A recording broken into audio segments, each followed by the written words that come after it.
Bueno, el objetivo de la clase, ¿cierto?, es identificar las características y elementos principales de la geografía física de Chile. La primera parte, yo diría que las dos primeras diapositivas, ¿no es cierto?, vamos a hablar algo de teoría de la geografía, ¿ya?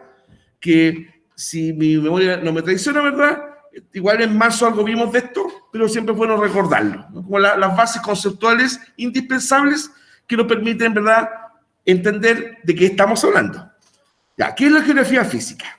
La definición es la que está ahí ennegrecida. Dice, es la rama de la geografía que estudia en forma sistémica y espacial la superficie terrestre, considerada en su conjunto y específicamente el espacio geográfico natural, ¿ya? Claro, si hablamos, por ejemplo, de geografía a secas, geografía nomás, si ustedes se acordarán, ¿verdad?, en el periodo de apresto que hicimos en marzo, es descripción de la Tierra, ¿ya? Eso es tal cual, descripción de la Tierra. Sin embargo, ese concepto era muy amplio, claro, porque decir descripción de la Tierra son demasiados los subtemas que entran al decir solamente esa definición, ya tan general. Entonces, los geógrafos creyeron necesario ir parcelando el conocimiento. Y ahí empiezan a surgir las llamadas ramas o subdivisiones de la geografía. Bueno, constituye uno de los tres grandes campos del conocimiento geográfico. Los otros son la geografía humana, cuyo objeto de estudio comprende el espacio geográfico humanizado, ¿ya? Yo me acuerdo que tiempo atrás, cuando definíamos geografía humana, nosotros decíamos rama de la geografía general que estudia el paisaje cultural. ¿Ya? Era como la definición clásica, ¿ya? La geografía física, paisaje natural. Geografía humana, paisaje cultural. ¿Ya? La primera, en donde no ha intervenido el ser humano, y la segunda, donde sí, donde el ser humano ha intervenido, transformado, trastocado, modificado, alterado el espacio natural, ¿ya? Ahora, pero no bastaba con eso. Era necesario, por ejemplo, establecer otro concepto que con el tiempo fue cada vez más necesario, porque hay elementos que no guardan relación con el mundo en su globalidad, el mundo en forma completa, amplia. Más bien tiene que ver con espacios específicos, espacios locales, regionales. Bueno, y ahí justamente surge esta tercera, por así decirlo, gran subdivisión, que es la geografía regional, que ofrece un enfoque unificador, estudiando los sistemas geográficos en forma integrada. En otras palabras, la geografía regional es como una mini geografía humana mezclada con una mini geografía física, pero enfocada a una región específica, ¿ya? Entonces, se hizo necesario esta tercera rama de la geografía porque habían elementos, fenómenos globales que no estaban presentes en un espacio puntual, o si lo estaban de una manera muy difusa, ¿ya? Entonces ahí surge este otro concepto. Entonces, recapitulando, ¿ya? Tenemos la geografía, ¿no es cierto? Geografía así como elemento amplio, ¿verdad? Geografía, voy a hacer aquí un mini mapa conceptual aquí, ¿ya? Y la geografía, ¿verdad? Nosotros la podemos dividir primero en dos grandes ramas, ¿ya? La geografía general, ¿ya? Y también la geografía regional, ¿ya? Geografía regional. Y la geografía general tiene dos importantes subdivisiones, ¿ya? Lo que es la geografía física, como sale ahí, que es lo que vamos a ver en esta clase, ¿ya? Y la geografía humana. Geografía humana. Ahora, ambas, geografía física y geografía humana, también tienen subdivisiones, ¿no es cierto? Que a lo mejor no es del caso detallarla en esta clase. Solamente verbalmente le puedo decir, ¿verdad?, que la geografía física a su vez se subdivide en la geografía matemática, geografía astronómica, la biogeografía, ¿ya? La geografía matemática, forma y dimensiones de la Tierra como planeta. La geografía astronómica describe la relación de la Tierra con los demás astros del espacio. Distancia, por ejemplo, de la Tierra al Sol, ¿verdad? Eso es una geografía astronómica. Y la biogeografía es la distribución por el entorno terrestre de los seres vivos. Si ahondamos un poco más todavía, la biogeografía se divide en dos tipos, ¿ya? La zoogeografía, distribución de los animales, y la fitogeografía, distribución de las plantas o vegetales, ¿ya? Ahora, la geografía humana también tiene subdivisiones, ¿verdad? Esto yo no les digo que tomen notas, porque una está a su disposición en distintas plataformas, ¿verdad? Solamente para que tengan una idea, un concepto bastante sucinto. La geografía humana, ¿verdad?, se divide en geografía política, que habla de los límites entre los estados, por ejemplo, ya dónde termina Chile, dónde comienza Argentina, por ejemplo, ya eso habla la geografía política, ¿ya? En la geografía de la población, llamada también en algunos casos demografía, características del ser humano, de la población, cómo está distribuido, ¿ya? La geografía urbana está referida a las características de las ciudades, su emplazamiento, el plan urbano. Entonces, y la geografía económica, que también es muy importante, ¿no es cierto? De hecho, en este PPT vamos a hablar un poco de eso, en el fondo, en la distribución de los recursos naturales por el mundo y su forma de explotación, ¿ya? O sea, tanto la geografía física como la geografía humana tienen importantes subdivisiones y cada una de ellas representa un stock bastante grande de información, ¿ya? Entonces, ¿se dan cuenta? Si nos quedábamos con la primera definición, descripción de la Tierra, la verdad que era demasiado amplia. Por eso fue necesario irla dividiendo y subdividiendo. Y si me apuran un poquito, subdividiendo, ¿ya? Bueno, acá, por ejemplo, este es un mapa físico de Sudamérica, ¿verdad? Tenemos acá, fundamentalmente, se aprecia claramente la selva amazónica, ¿ya? Algunos países identificables, ¿no es cierto? Por aquí quedaría Venezuela, Ecuador, Colombia, Perú, Bolivia, Brasil, ¿verdad? Destaca claramente Argentina, Chile, Uruguay, Paraguay, ya. Pero ese mapa de geografía física, esto está claro que es una foto satelital, porque se ve el relieve, Cordillera de los Andes, el verde implica la selva amazónica, me da la impresión que esas son las Islas Galápagos, ¿ya? Aquí se ve Panamá, Centroamérica, el Río de la Plata, y se ve fundamentalmente el relieve. Este mapa es de geografía física. En cambio, este otro mapa de acá es de geografía humana, especialmente de geografía política.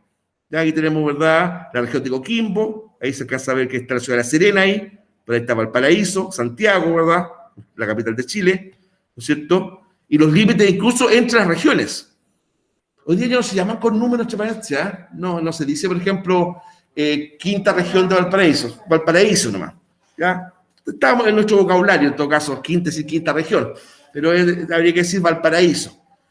Ya, incluso tampoco debería decirse región de Valparaíso, pero bueno, la verdad como existe, por ejemplo, en el caso de Valparaíso, la región de Valparaíso, la provincia de Valparaíso y la comuna de Valparaíso, por eso a veces se precisa, ¿ya? Pero tiempo atrás se quitó tanto el número, ¿ya? Oficialmente la región de Chile ya no tiene el número, y también se quitó el concepto región de, habría que decir solamente el nombre, ¿ya?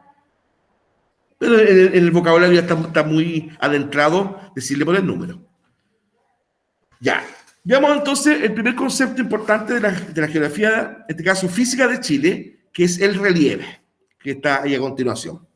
El relieve terrestre es el término que define a las formas que tiene la corteza terrestre o litósfera en la superficie, tanto en relación con las tierras emergidas como en cuanto al relieve oceánico, es decir, el fondo del mar, ¿ya? Es decir, el relieve no solamente implica la parte continental propiamente tal, lo que uno genéricamente le dice la tierra o las tierras. No, también es el fondo oceánico, esa es parte del relieve. De hecho, supongamos una cosa, pero impensable, ¿verdad? Sería un desastre ya demasiado grande, que se evaporaran el agua de los océanos. Supongamos un desastre de esa forma, que no hubiera agua de los océanos. Bueno, los océanos serían tremendas concavidades, ¿verdad? Y ahí podríamos ver, ¿verdad? Cordilleras submarinas, por ejemplo, cuyo punta son las islas.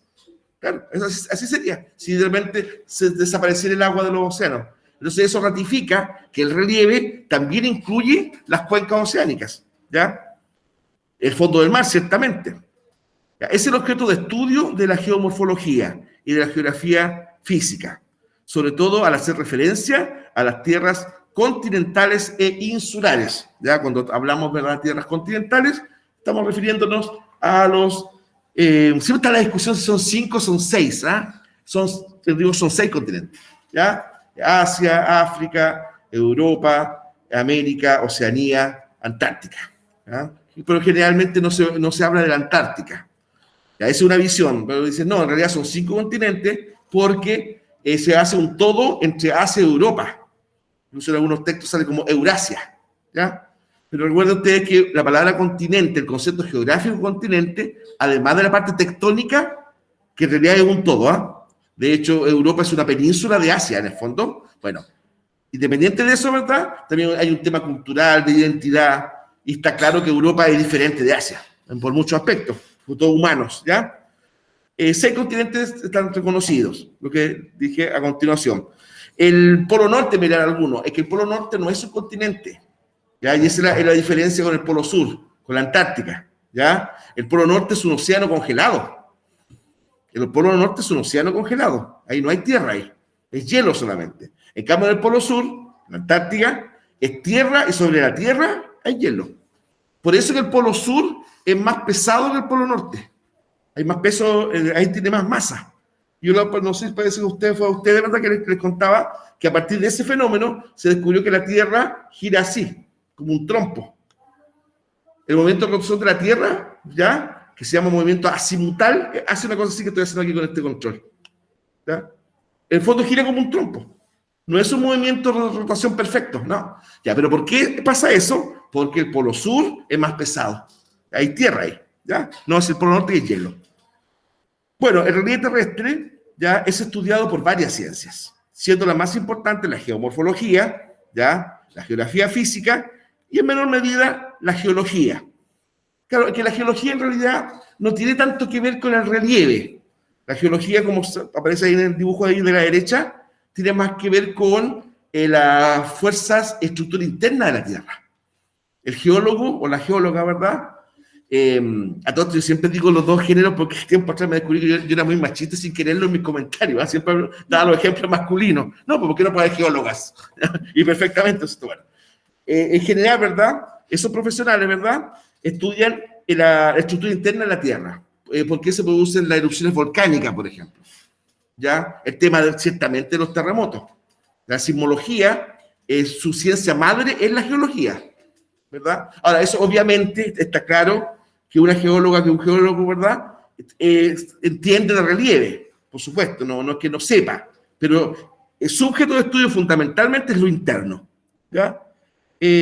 Acá nosotros tenemos algunos elementos, bastante generales, por cierto, de la estructura interna de la Tierra. Está el núcleo, ¿verdad? El manto, ¿cierto? La litósfera y la corteza terrestre, que sería la pequeñísima capa delgada esa que está arriba de la litósfera.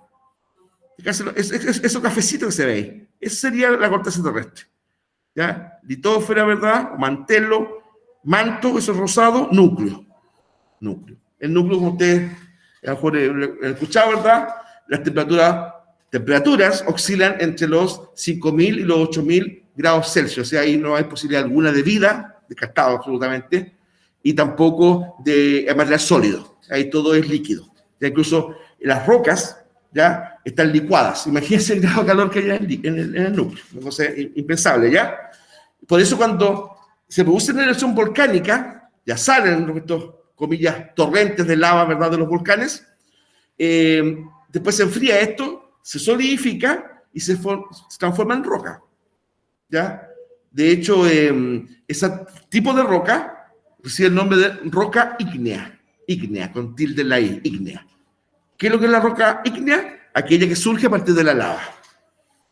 Una curiosidad histórico-religiosa, si se quiere. Cuando en la Biblia se señala, ¿no es cierto?, que la mujer de Lot quedó convertida en estatua de sal, hay investigadores que piensan que ella fue alcanzada por una lava volcánica, ¿ya? Cuando el Antiguo Testamento dice que Sodoma y Gomorra, ¿verdad?, fueron destruidas con fuego y azufre, se dice que fueron aplastadas por erupciones volcánicas, ¿ya? Y que la mujer de Lot habría muerto por eso.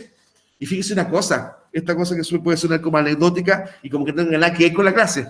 fíjense una cosa, se descubrieron en la localidad de Nápoles, en Italia, restos de personas que fueron calcinadas y después petrificadas por el Vesubio, ¿ya? Cuando Pompeya, ¿verdad?, Herculano, en el mismo Nápoles, recibieron la acción destructiva de este volcán. Incluso hay gente que murió sentada a la mesa, en sus camas. ¿Y saben lo que parecían? Estatuas de sal, pues, muchachos. Estatuas de sal. ¿Y qué es lo que dice la Biblia respecto a la mujer de Lot? Que era una estatua de sal, ¿ven? Entonces, tan disparatado no es. Yo diría que para nada disparatado.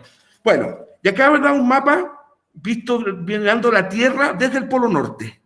Digamos, la Tierra desde el Polo Norte se ve así, ¿ya? Claro, uno tiene la costumbre de ver la Tierra como, por así decirlo, frontal, ¿ya? Y pareciera, es verdad, que Groenlandia está muy lejos de Rusia, y no. Sí, ahí está Groenlandia, acá está lo que hoy día es Rusia, ¿no es cierto? Si uno atraviesa el océano glacial ártico, de Groenlandia llega con, comillas, rapidez a Rusia. ¿Ven? No es tan lejos. Lo que pasa es que como uno está acostumbrado a ver el planiferio, pareciera que estuviera, por ejemplo, como en otro extremo, y no lo es tanto. Lo mismo, por ejemplo, la distancia de Australia en relación al Polo Sur. En un planiferio pareciera como si estuviera muy lejos, y no lo es tanto, porque acuérdense que eso, ¿verdad?, la Tierra es un geoide, una esfera, ¿verdad?, achatada. Por lo tanto, en esa zona, el océano Pacífico no es tan ancho como se ve en un planiferio. El planiferio deforma bastante la visión de las extensiones que tiene nuestro planeta.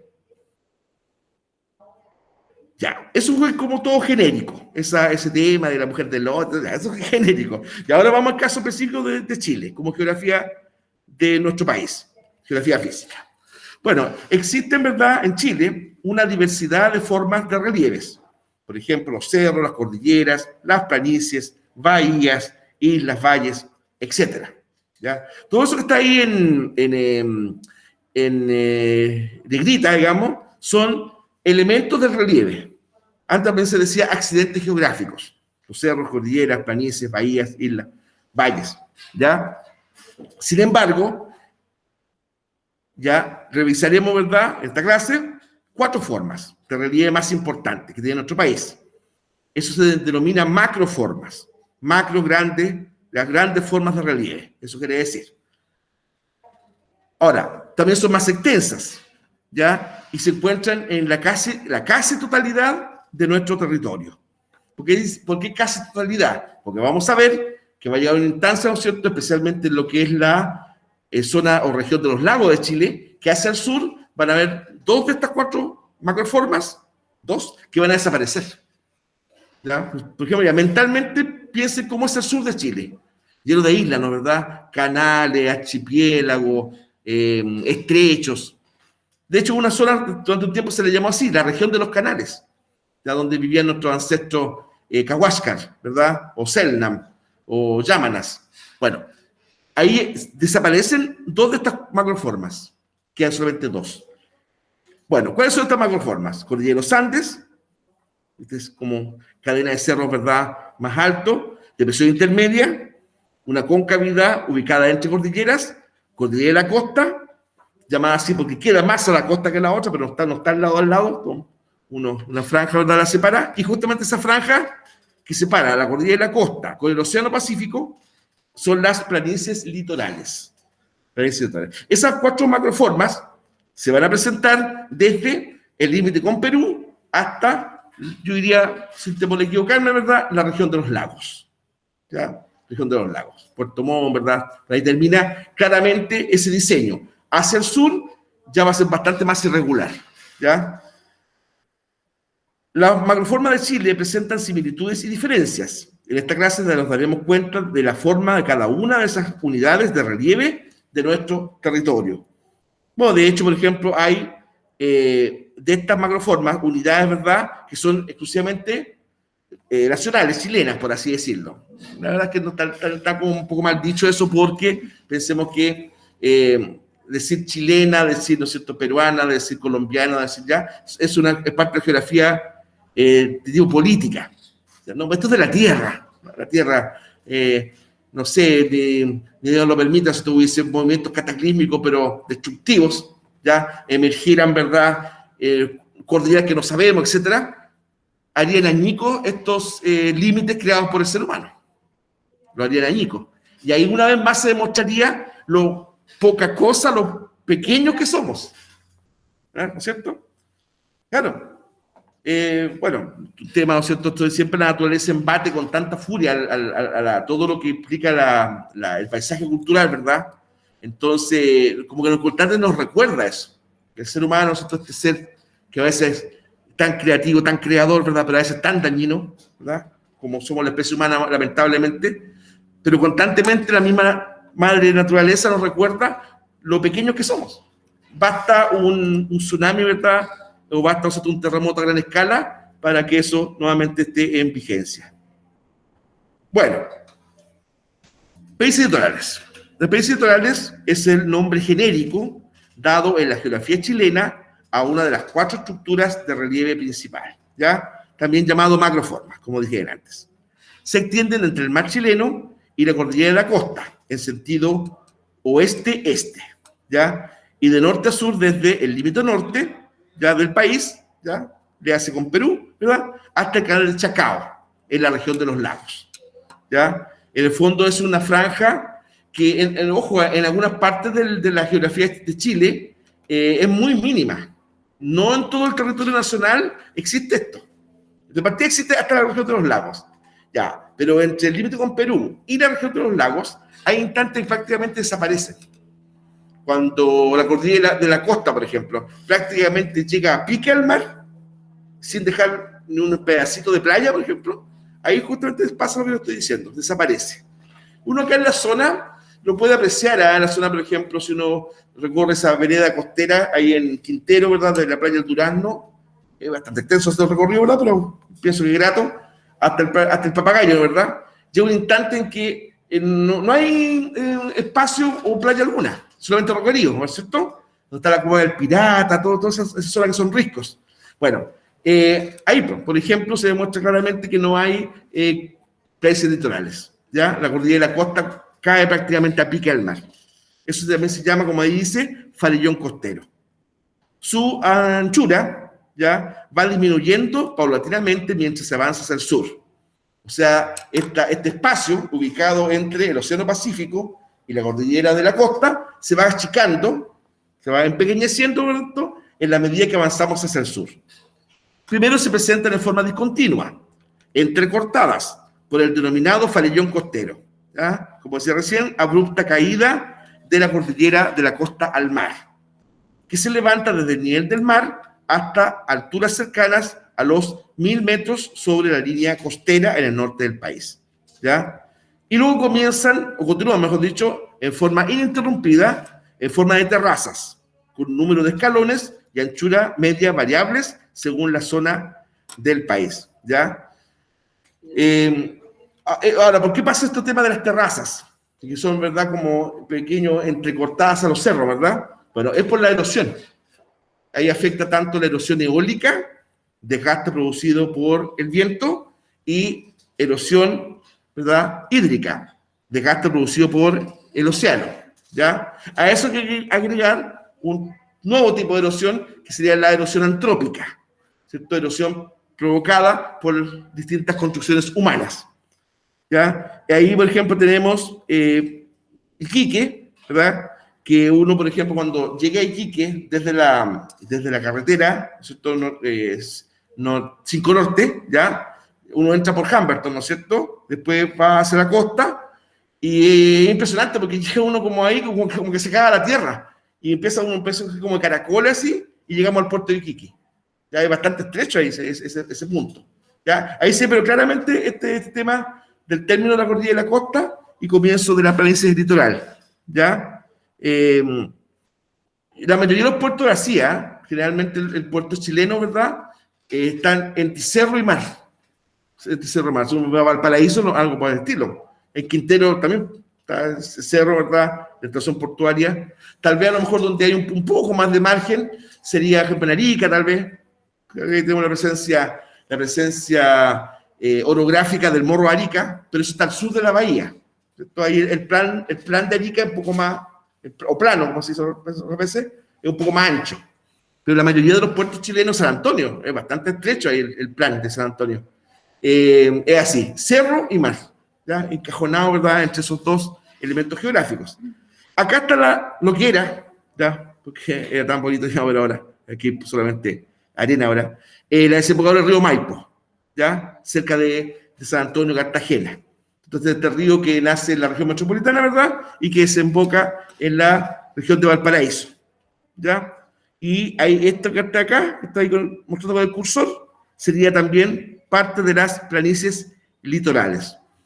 Ahora, las planicies litorales son muy importantes, porque, por ejemplo, en ella permiten la actividad portuaria, actividad pesquera y también actividad turística. Todos los centros vacacionales veraniegos están ubicadas en las planicies litorales. Entonces, es una etapa o una porción de nuestro territorio muy importante para nuestra economía, ¿ya? Ahora, la cordillera de la costa, la hemos ya mencionado en alguna oportunidad, ¿cierto? ¿Cómo se caracteriza? Ya, se caracteriza por ser una formación geológica de las costas del norte, centro y sur de Chile. Se extiende por una longitud de 3.000 kilómetros y está formada por una sucesión de lomas y montes redondeados por la erosión, cuya cumbre mayor sobrepasa los 3.000 metros sobre el nivel del mar, ¿ya? Sobre el nivel del mar. Esta cordillera es más baja que la cordillera de los Andes, o sea, bastante más baja, como la mitad, digamos, pues tiene un origen geológico mucho más antiguo. ¿Ya? Y aquí quiero detenerme un segundo, porque ya, hagamos un corte como que está en la otra diapositiva, un corte transversal del relieve chileno. Ya tenemos el océano, ¿verdad? Tenemos, ¿cierto?, ya la planicie litoral, tenemos la cordillera de la costa, lo que estamos hablando ahí, ya, la depresión intermedia, esta concavidad, y la cordillera de los Andes. Ya. Entonces dice ahí, la cordillera de la costa, esta, es más baja, y eso es evidente, que la cordillera de los Andes. Ya. Y se da como razón porque es más antigua. Es más antigua. De ambas cordilleras, geológicamente hablando, es más antigua la cordillera de la costa que la cordillera de los Andes. Ya. Y por eso es más baja. Ya saben, el factor que la hace más baja y que tiene que sea más antigua es la erosión.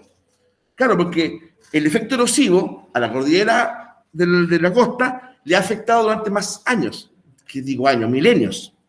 Entonces, por eso es más chica, ¿ya? Es decir, el viento, el agua, distintos factores la han ido, comillas, como lijando, por así decirlo, ¿ya? Y eso ha hecho que, porque eso le afecta a cualquier formación orográfica, a cualquiera. Y eso ha provocado que la cordillera de la costa sea más baja que la cordillera de los Andes. La cordillera de los Andes, con su imponente majestuosidad, ¿verdad?, es más reciente que la cordillera de la costa, ¿ya? Esa es la razón. Como es más antigua, ha estado más siglos, milenios, etcétera, sujeta a la erosión y a los cambios tectónicos. Acuérdense, me parece que con ustedes comentábamos en marzo, ¿verdad?, que hay indicios que lo que hoy día es el norte de Chile, en etapas geológicas antiguas, era fondo de mar, ya, aunque el mar en un momento dado llegaba hasta la cordillera. Moluscos petrificados se encontraron, por ejemplo, en la cordillera. Conchita de ejemplo, de moluscos, no sé, pues, almejas, machas, ¿verdad?, etcétera, petrificadas, caracoles petrificados en los cerros del norte de Chile. Se lo como, claro, porque ese era fondo marino, ¿verdad? En tiempos más recientes, se dice que acá en Valparaíso, parte del plan de Valparaíso también es fondo del mar, ¿ya? Y que es muy blando eso, ese fondo muy blando, porque es fondo de relleno. Por eso que cuando en los terremotos que había en Valparaíso, el peor de todo, 1906, provocó una tan grande destrucción porque está hecho el puerto, las bases de los edificios, en suelo de relleno, que el ser humano le fue sacando terreno del mar, ¿se da cuenta? Y una vez más, el océano, ¿verdad?, disgustado por esta usurpación, intenta ocupar lo que un día ocupó, ¿ya? Así Profe, que, consulta. ¿Sí? Pero esa la cordillera de la costa, acá vendría siendo que los Andes. O sea, la ciudad de los Andes estaría más cerca de la cordillera de los Andes. O sea, Quillota, por ejemplo, estaría como por aquí. O sea, en el medio de los dos. Claro. ¿Ya? Por aquí estaría San Felipe. Esto a los Jímetros, ¿pa? ¿Ya? ¿Ya? Tal vez los Andes pegaditos acá, pero un poquito más acá ya. Portillo. O sea que si miramos hacia el oeste, como para Rabautén, ¿eso sería como la cordillera de la costa? ¿No? Te Claro, perdí. claro. El Cerro La Campana, por ejemplo, sería el Cordillera de la Costa. Ah, ok, ya me ubiqué, ¿Sí? gracias. Claro. La Campana, el Roble, dice el Cerro Vicuña Maquena, el Cerro Cantillana, ¿ya? Con 3.114 metros de altura. Es el cerro más alto de la Cordillera de la Costa. Es los cerros que uno puede ver aquí cerca, que en alguna oportunidad se cubren de nieve, pero no todos los inviernos, ¿ya? Por eso que muchos de los cerros de la Cordillera de los Andes, ¿verdad? Se llama nevado tanto, nevado, ¿no? La Cordillera de la Costa a veces, no es algo permanente, ¿ya? Son cerros más chicos y escalable, absolutamente escalable. No por eso hay que tener cuidado, digamos, pero son bastante más escalables. Las personas que practican trekking, por ejemplo, constantemente, yo lo veo en mi face, conocidos míos que tienen pequeños emprendimientos de trekking, constantemente organizan excursiones a estos cerros. Pero cuidado, hay que tener cuidado, o sea, igual ha habido accidentes, ¿ya? Y gente que ha partido solo, por ejemplo, y se han extraviado. En la televisión aparecen muchos casos. O sea, esta cordillera de la costa es más chica, sin duda, pero no es para escalarla que no tenga mínimo de experiencia. Porque aunque es más chica, oye, un cerro es un cerro. Eso está claro que hace, ¿ya? Está claro que hace. Bueno, dos cerros, ¿cierto? De Cerro Vicuña Maquena, el más alto, y una imagen panorámica de la cordillera de la costa. Aquí se ve claramente, ven, que la cordillera de la costa está cayendo al mar, prácticamente, sin dejar espacio en este lugar a planicies litorales. Deportes extremos como el ala del tismo, los parapentes, estos parajes son de la delicia de las personas que practican esos deportes, ¿ya? Que les gustan de la adrenalina del aire y del viento, ¿ya? El ala del tismo como que pasó un poquito de lado, el parapente lo copó, digamos, pero igual, imagínense, ¿ya? Quien no sufra de vértigo, ¿verdad? Dicen que es una experiencia maravillosa. Bueno, entonces, recapitulando, tenemos depresión intermedia, no, depresión intermedia no, solo la ley recién ahí. Países litorales, cordillera de la costa. Vamos avanzando hacia la cordillera de los Andes. El punto 3 ahí sería depresión intermedia. Y aquí tiene más detalles. ¿Ya? Ustedes se dan cuenta que hay más subtemas dentro de la depresión intermedia. ¿Ya? No se preocupen, son solamente 80 subtemas. No, son menos. Ya, entonces la depresión intermedia cruza el país longitudinalmente, flanqueada por dos alineaciones montañosas, la cordillera de los Andes al este y la cordillera de la costa al oeste. Es lo que yo delante les señalaba ahí, ¿eh? Esta es la depresión intermedia. ¿Ya? Depresión intermedia.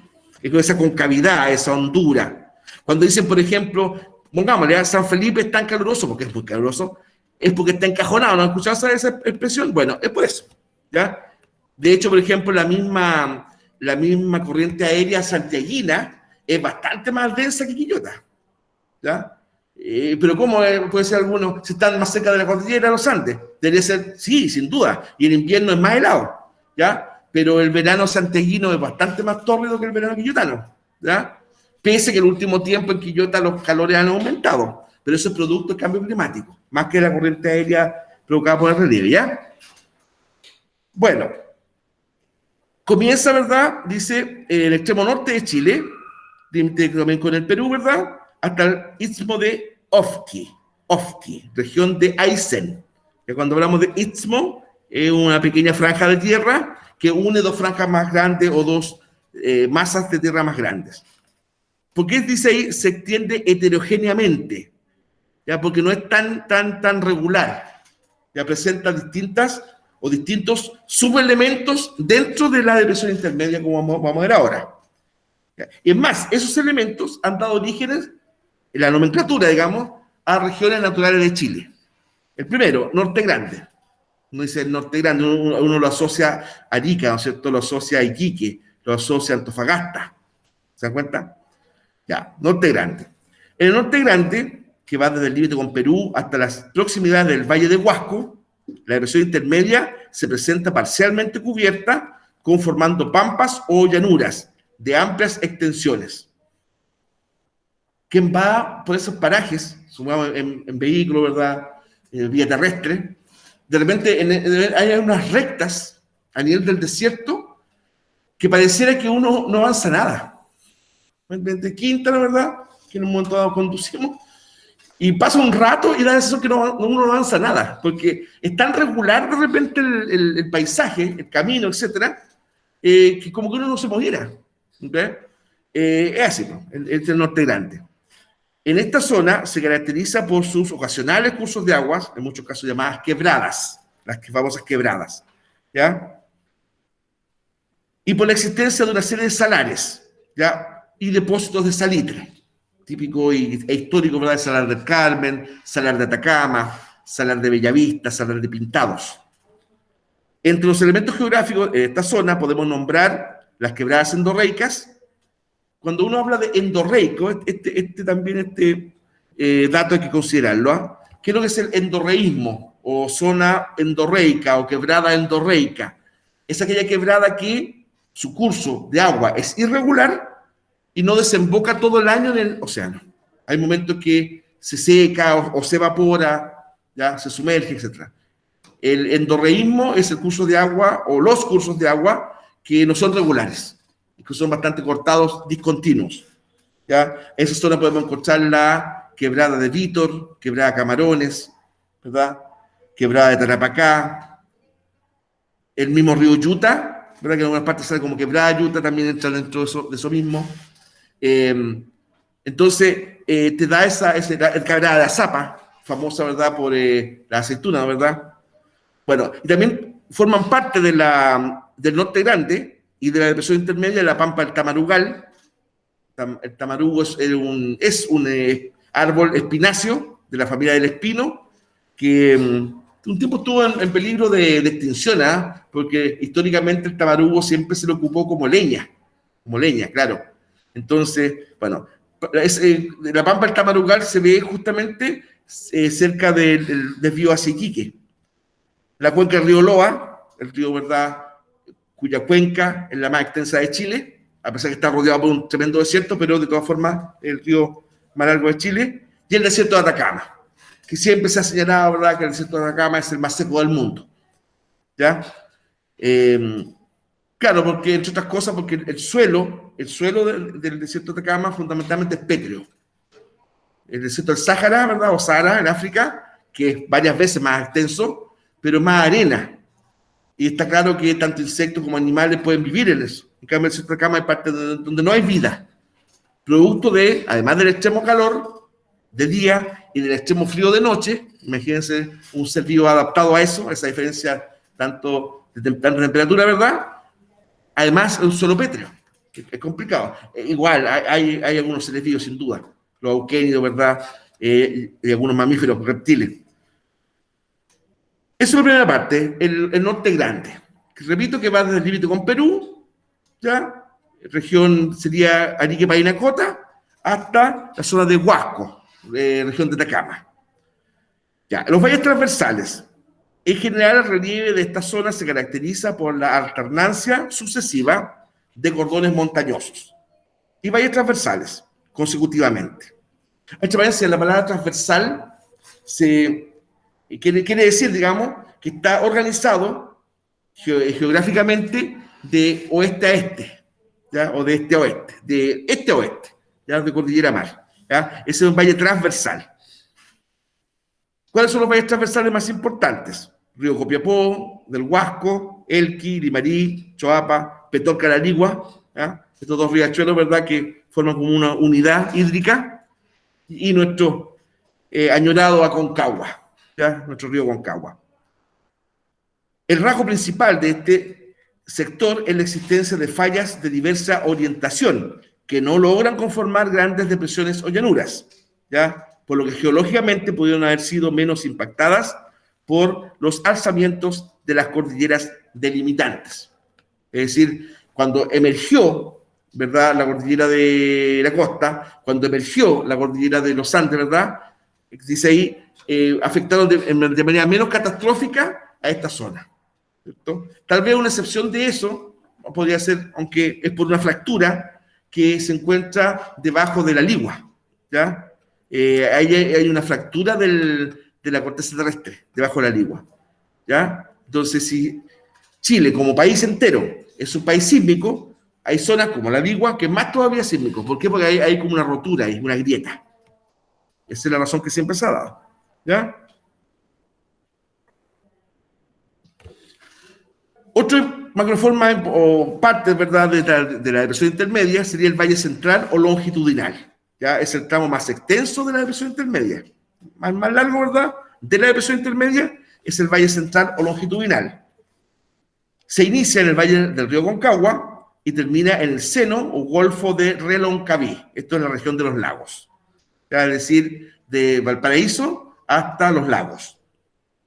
Destaca la cuenca de Santiago, la cuenca de Rancagua, ¿verdad?, la cuenca del Maule, cuenca del Biobío, que es una de las más grandes del país. La cuenca del Biobío, claro, porque el mismo río Biobío está, es un río muy extenso y muy ancho. Es menos extenso que el río Loa, pero es bastante más ancho. Cuando uno, por ejemplo, va a Concepción y quiere viajar a Coronel y tiene que atravesar, ¿verdad?, hay como 3 puentes, de verdad impresiona lo que es la anchura de la boca del Biobío. Muy grande para nuestro concepto, en lo que es Chile, porque es bastante más chico, ¿verdad?, que el Río de la Plata, ¿verdad? Pero a nivel chileno es bastante ancho. La última etapa de la depresión intermedia es la cuenca de Osorno, Osorno-Yanquihue, que concluye en el mencionado seno o golfo de Reloncaví. Y aquí hay algunas imágenes, ¿verdad?, de la depresión intermedia. Esta es la pampa del Tamarugal, con estas plantas o árboles espináceos que decía recién, el Valle del Elqui, zona vitivinícola, pisquera, ¿no es cierto?, y también turística, por supuesto, y astronómica, el Valle del Elqui, por los cielos tan despejados. Hay importantes observatorios astronómicos ahí. Uno de los más importantes, o dos por lo menos, el Cerro Tololo y Cerro La Silla.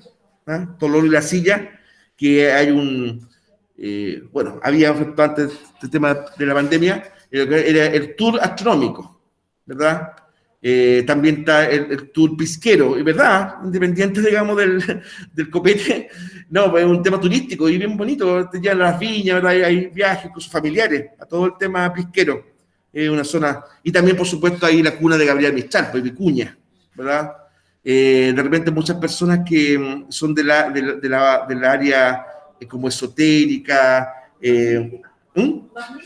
claro, místico, meditación, el Valle del Elqui es muy bello en ese aspecto, te genera una sensación cósmica, mágica, lo mismo que el Cajón del Maipo, ¿ya? Ideal para, pucha, uno está con la adrenalina muy alta, de repente estresado, teniendo recursos para ir, por supuesto, obvio, pues no es tan barato, pero bueno, esos son lugares que como que te llaman un poco a la calma espiritual, digamos, ¿ya? Y como digo, los cielos son bastante despejados, ¿ya? La zona, ¿no es cierto?, del Valle del Elqui. No, siempre estaba ahí, me acordé por el tema del pisco, la eterna discusión del pisco. No, sí, yo tengo clarito, ¿ya? El pisco es peruano, eso no hay duda al respecto, ¿ya? De hecho, en Perú hay un puerto que se llama tal cual, Pisco. Lo que pasa es que por el tema climático, en la zona de Limarí, Elqui, Choapa, ¿verdad?, Copiapó, etcétera, se dio también industrialmente un muy buen licor con esas características. Y ahí empiezan a surgir las rivalidades primero comerciales, ¿verdad? Pero el origen del pisco como licor es Perú, si eso no hay punto de vista, ¿ya? Es así, ¿ya? Pasa que en Chile, la zona pisquera por excelencia es la región de Coquimbo, ¿ya? Bueno, Cordillera de los Andes. La Cordillera de los Andes es la cordillera que ocupa la zona occidental de América del Sur, bordeando toda su costa del Océano Pacífico. Tiene una longitud de, imagínense, 8.500 kilómetros, ¿ya? Lo que es la cordillera más extensa de la Tierra, más larga de la Tierra. En el caso de Sudamérica, la cordillera de los Andes no nace en Chile, nace en el occidente de Venezuela. Ya en el territorio venezolano ya tenemos presencia de este macizo.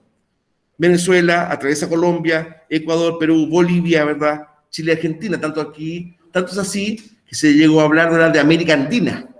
Todos aquellos países que de alguna u otra forma, ¿verdad?, tienen presencia e importancia en sus respectivas culturas de la cordillera de los Andes.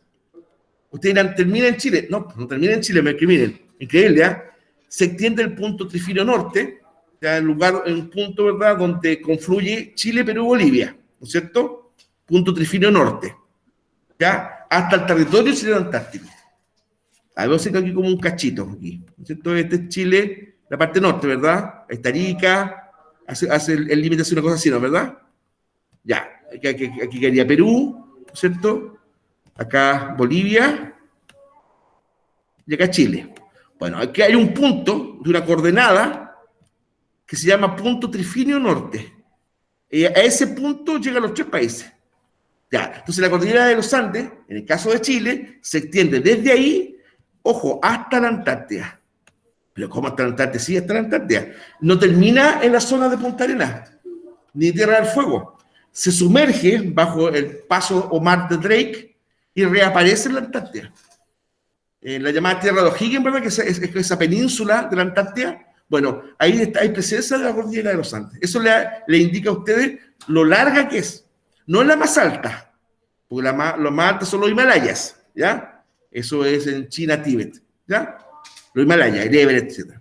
Pero en cuanto, ¿no es cierto?, a la extensión, la cordillera de los Andes es mucho más larga que los Himalayas, mucho más larga, ¿ya? Y en la Antártica recibe el nombre de Antartandes, los Antartandes.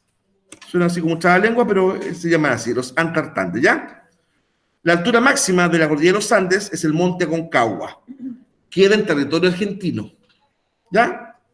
No está en el límite. El Aconcagua, ¿verdad? El Monte Aconcagua está en territorio argentino. 6.960 metros de altura, ¿ya? En el caso de Chile, ya un monte ya chileno tal cual, es el Nevado Ojos del Salado. Esto queda en la región de Atacamas, de Copiapó, con 6.891. Este Nevado Ojos del Salado es el cerro más alto de la cordillera de los Andes en Chile, tal cual en Chile. Hay una foto panorámica del Nevado Ojos del Salado, se llama así. Y hay aquí otra instancia de la cordillera de los Andes, ¿ya? Muchachos, ¿alguna consulta, alguna duda? Quisiera dejar los ejercicios de selección múltiple como un poco para mañana ya. Ya más que faltan 5 minutitos. Entonces, a lo mejor sería bueno exhibir las preguntas esenciales, que son en este caso 3. Lo primero es explicar la diferencia entre geografía física y geografía humana. Un dato ahí les puedo dar: la presencia y acción del ser humano. ¿Ya? Una tiene que ver con un paisaje con y sin, se lo dejo hasta ahí. ¿Ah? Pero el ser humano es clave ahí para hacer la diferencia entre la geografía física y la geografía humana. Después, la 2, elaborar una definición de relieve. ¿Qué es lo que es el relieve? Relieve terrestre. ¿Ya? Y la 3, que sería, ¿verdad?, como, porque esto es materia, fundamentalmente es materia. Y la 3, ¿verdad?, de las macroformas del relieve chileno, en donde se ubica la ciudad de Quillota. ¿Ya? Fundamente la respuesta. Es decir, necesito dar alguna razón, digamos, porque piensa usted que Quillota se ubica en tal macroforma. ¿Ya? Sin querer, muchachos, cuando estaba explicando esa parte, se me salió la respuesta, pero como ustedes no tienen mucha memoria auditiva, vean el video, porque ahí está, yo lo dije, ¿no es cierto? ¿En dónde está, ya? Pero vean el video, ¿cierto? Pero no está complejo. Ya más que está, ustedes también lo pueden ayudarse por Google, que también les puede ayudar en gran